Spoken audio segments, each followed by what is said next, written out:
Il fut un temps où Mao Segbolissa, le dieu créateur, décida de réunir toutes les divinités qu'il a créées.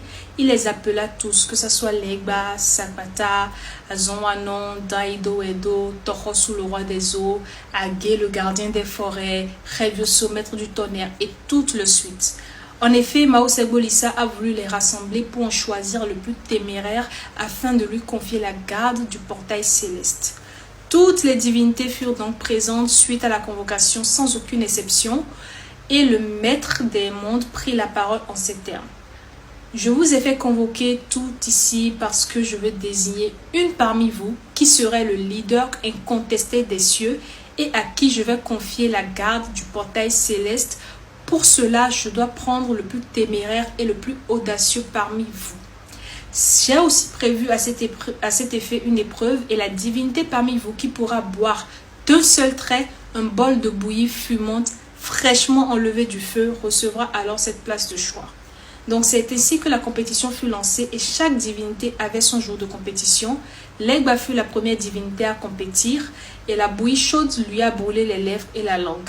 Et Legba n'a même pas hésité une seconde à jeter l'éponge en crachant aussitôt la bouillie qu'il a bu devant toute l'assemblée des divinités.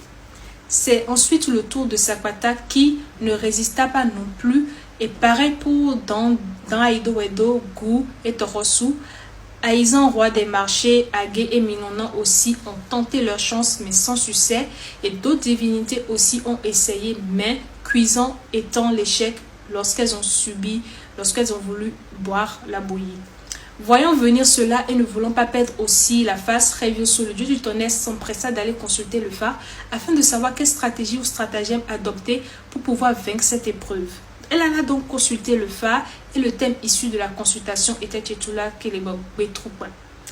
Après bien entendu l'exécution des sacrifices, etc., Fa lui exposa donc toutes les injonctions et observations à respecter pour pouvoir avoir le dessus. Fa lui dit: toute précipitation et impatience te feront perdre cette épreuve comme ce fut le cas pour les autres divinités.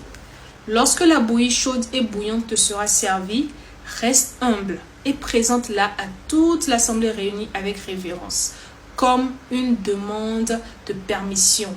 Ensuite, tu devras la présenter aux 4 coins cardinaux avant de la porter à ta bouche. Tu la boiras ainsi facilement. Et c'est exactement ce que fit Revioso lorsque vint son tour pour compétir. Lorsqu'il reçut son bol de bouillie fumante, Revioso commença par faire le tour de l'assemblée de divinités.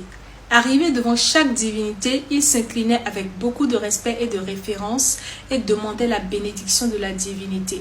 Et lorsque celle-ci la lui accorde, il passait à une autre divinité et ainsi de suite. Il fit le tour de toute l'assemblée jusqu'au trône de Mao Segbolissa, s'inclina et demanda la bénédiction du Seigneur des mondes qui la lui accorda.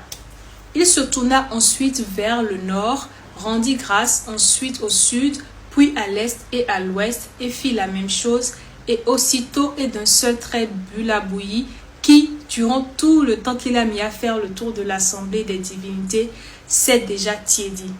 Toute l'assemblée des divinités l'ovationna, ils étaient tous étonnés, et c'est ainsi que Revioso fut le seul gagnant de la compétition, et c'est depuis ce jour-là qu'elle est devenue bouillante, ardente et foudroyante.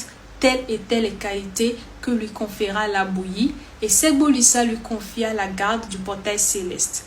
Et c'est sur ce signe-là qu'on recommande la patience à l'initié, la patience dans l'action et dans la référence envers ses collaborateurs que l'on doit se garder de sous-estimer. Sur ce signe, on exécute un adra que l'on appelle Enando Adanu Favio, c'est-à-dire faire en sorte de rendre l'initié plus patient et pondéré. Et pour ce faire, on fait une bouillie de farine de maïs que l'on laisse jusqu'à ébullition. La bouillie doit bien être chaude et pendant ce temps, on fait asseoir l'initié et on enlève la bouillie du feu et on laisse refroidir.